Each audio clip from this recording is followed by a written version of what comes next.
Good afternoon. Thank you for joining us here as we honor International Overdose Awareness Day. Today is a day for acknowledging those lost to overdose.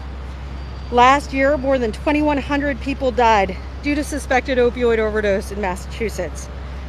We are here representing the health system to honor them, the people who we've lost to overdose this year and in years prior, and to show our support for the families and loved ones who mark their absence and celebrate their lives. The field of flags behind me represents our state, 1 year. My name is Kavita Babu, and I am an emergency physician and medical toxicologist. I am also the Chief Opioid Officer for the UMass Memorial Health System. In 2017, Dr. Erik Garcia, our CEO, tasked me with finding ways to prevent overdose deaths among the people that we serve. As a result, we have more experts committing greater resources to increasingly innovative programs. We have accomplished so much, but still our community's losses were so great. 2020 is shaping up to be the deadliest year ever with respect to overdose. We are doing more than ever before with new allies in new ways. I would like to introduce 3 of my colleagues who describe their efforts during the past year. First, I'd like to introduce Dr. Erik Garcia, my partner in the newly developed mobile addiction service in Worcester. Dr. Garcia has been a beacon of care to the vulnerable in Worcester for over 20 years.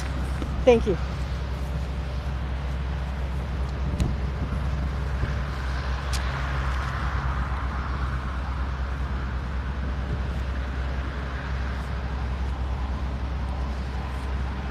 For many healthcare providers, our only interaction with someone trapped by an addictive illness will be their first overdose or their last overdose.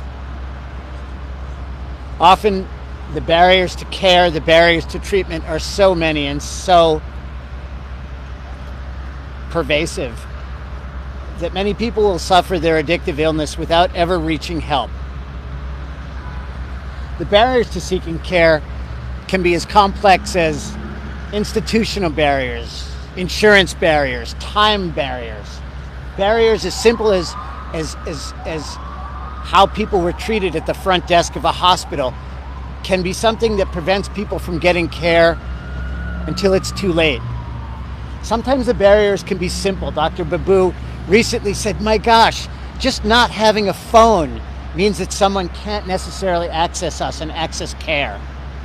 And with that phone lacking a calendar, lacking a way to know, gee, I may have missed my 15-minute slot for care. And every single day, whatever the barrier, is potentially someone's last day, because that could be the day they overdose and don't recover. Every single day is important to know that if we can reach out to somebody, if we can actually provide a service, we can actually have someone trust us enough to care and come to us. But sometimes coming to us is not an option. So the UMass Memorial Emergency Room, under the directorship of Dr. Kavita Babu, has helped us establish a way to reach out to people. The Road to Care van was established specifically so that we could actually go into the community and try to bring the service there, remove the barriers. Partnering with Homeless Outreach and Advocacy Project, partnering with the Elliott Group, partnering with AIDS Project Worcester. These are groups in Worcester that are established and trusted in the community. And through interaction with them, they introduce us to healthcare provision in the streets. They introduce us to healthcare provision in the shelters. And most importantly, help us establish a relationship with people who might not ever have gotten care. What we bring is the hope of establishing a relationship, the hope of offering care that's accepted, the hope of being there when people need us. Our goal, our mission though, is really simple. And our mission is just to make the last overdose, to be followed by recovery, and to be followed by support, and to be followed by regaining a life lost to substance abuse. Thank you.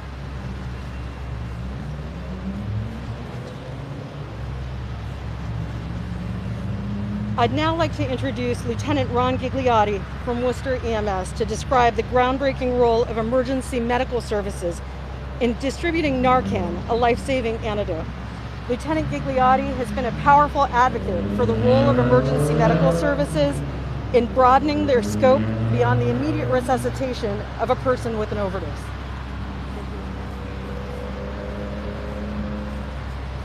Good morning. So again, my name is Ron Gigliotti. I'm a paramedic here at UMass Memorial Healthcare. And as Dr. Babu said, and as Dr. Garcia said, it's been very humbling and a very proud moment for our department to be a part of such a groundbreaking and forward-thinking innovation with the Leave Behind Narcan program. As one of the very few departments in the state that's actually doing this, it really kind of changed our scope of practice from being just providers that would wake a patient up and transport them to the hospital or provide some sort of ancillary care, to where now we've also been looked at from the public as well as the administration as a chance to be educators and to help educate the patients that we're serving as to resources that are here in the hospital. That's done through the bridging program, done through the hospital itself, and through the city of Worcester, where it's done an absolutely fantastic job with their stigma-free rollout, along with Dr. Madeline Castile, who again was, along with Dr. Babu, instrumental in our establishment of the Leave Behind Narcan program. We had a slight lull in the first couple of months during COVID, and we've definitely seen a tick up over the last 6 months, as well as the usage, to where patients are actually now starting to ask if we have the Leave Behind Narcan, which for us is a golden opportunity to continue building on the platform that Dr. Castile and Dr. Babu have built for us, and doing more than just simply transporting people to the hospital, but reaching out to other services within the community, whether it's through the Spectrum program or CHL, and to help guide these patients towards shelters that are friendly towards men, or single moms. There's a whole wealth of resources out there that we now have the ability to access, again, because of Dr. Babu's program and through the great work that Dr. Garcia has done as well. So for us, it's been very humbling and a very proud moment for our department to be a part of this program. Thank you.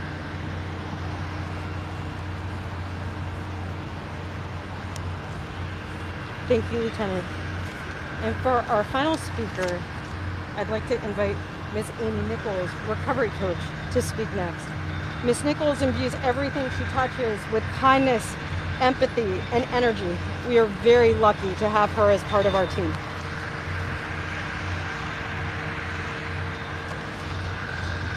Good afternoon. My name is Amy Nichols. I'm a recovery coach here at UMass with the addiction psychiatry team. I'm also a woman in long-term recovery from alcohol and other substances. Thank you. Thank you. I'm here to offer hope. Hope to those suffering with substance use disorders, opiate, alcohol, whatever it may be, as well as to their families. Because of my personal lived experience with addiction, alcoholism, and my journey into recovery, I'm uniquely qualified to work as a peer with those that I come in contact with here at the hospital that are seeking help. Sometimes I encounter people that aren't here to seek help for their substance use disorder. They're here for other reasons, and yet I show up at their bedside. My hope and prayer each time I do that is that I may be the one person that can say something, whether it hits them in the moment or 2 weeks or 2 months from now, that may be the seed that starts to bloom into some sort of hope for them. My other recovery coach colleagues and I, here and over at Memorial on Belmont Street, our goal is to offer support to those who desire recovery by listening empathically. We provide resources to aid them in discovering the multiple pathways to recovery. As there's no cookie cutter way, each individual person has their own ideas of what may or may not work for them, and we are here to support them, whatever that may be. We're also here to help them reconnect with their community, and we're also here to facilitate access to medicated assisted treatment. Medicated assisted treatment, or MAT as we typically call it, is a means to recovery. It's not a means that necessarily is for everyone, but it is a very effective means to recovery. Let me restate that. It is an extremely effective means to help someone begin their journey to recovery. Here at UMass, we have a bridging clinic. What we do is we provide services through our bridging clinic to offer initiation and management of medicated assisted treatment to those who seek that as a very effective and important tool in the beginning of their recovery journey. We also can provide you with counseling services and recovery coaching services. We have a professional, knowledgeable, caring staff there, and we encourage anyone who is listening, who is suffering currently with any kind of substance use disorder, or their loved ones, go to your PCP, please, and ask them to refer you to UMass's Bridging Clinic. We are here to help you and support you in any way that we can. There is hope. God bless you. Thank you.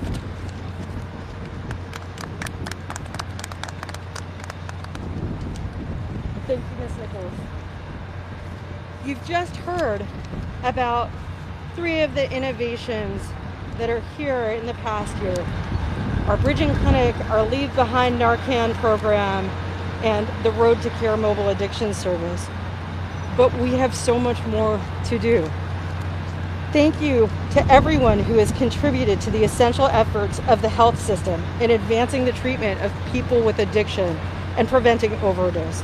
Thank you to our medical centers, our emergency departments, our outpatient practices, CHL, WEMS, and our recovery coach teams. Tonight, in honor of International Overdose Awareness Day, the city will be having a vigil at the Worcester City Hall Plaza at 5 p.m. Like the city, our team holds close the responsibility to care for people with addiction.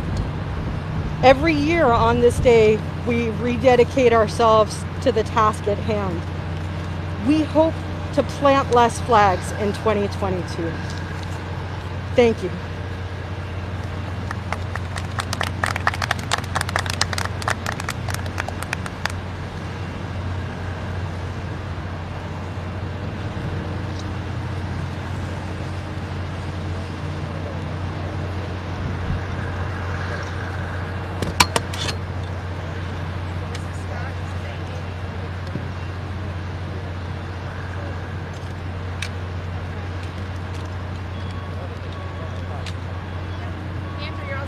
I'm all set, yes. Sorry, I'm not wearing a mask. I apologize. Yeah, I'll remember that next time. Sorry. Okay. Yeah. Every place. Well, because we're